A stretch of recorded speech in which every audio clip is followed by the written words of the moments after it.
తెనాలి రామకృష్ణుడు మహాకవి కావటానికి వెనుక ఉన్న ఈ కథ చాలా ఆసక్తికరంగా ఉంటుంది.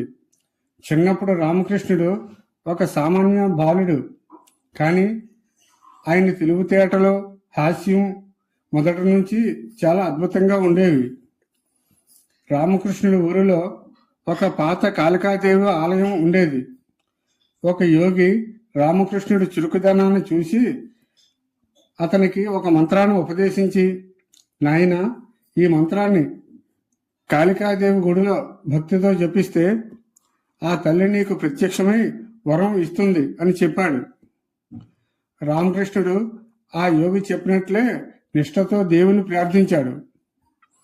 అతని భక్తికి మెచ్చి కాళికాదేవి 1000 తలలతో భయంకరమైన రూపంతో అతనికి ప్రత్యక్షమైంది.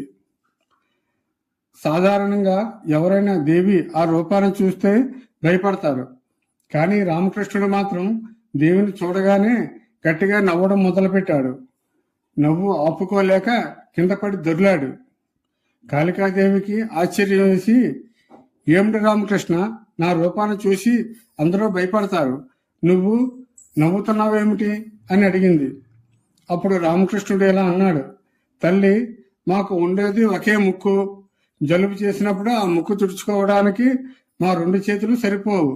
మరి నీకు 1000 తలలు ఉన్నాయి కదా, నీకు జలుబు చేస్తే 1000 ముక్కులు తుడుచుకోవడానికి నీకున్న 2 చేతులు ఎలా సరిపోతాయా అని ఆలోచిస్తే నాకు నవ్వు ఆగడం లేదు అన్నాడు. అతని అమాయకత్వానికి, సమయస్ఫూర్తికి కాళికాదేవి కూడా నవ్వు వచ్చింది.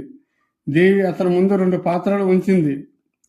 ఒకటి విద్యనిచ్చే పాలు అంటే జ్ఞానం, రెండవది ఐశ్వర్యాన్నిచ్చే పెరుగు అంటే సంపద. వీటిలో ఏదో ఒకటి కోరుకో అని కాళికాదేవి చెప్పింది.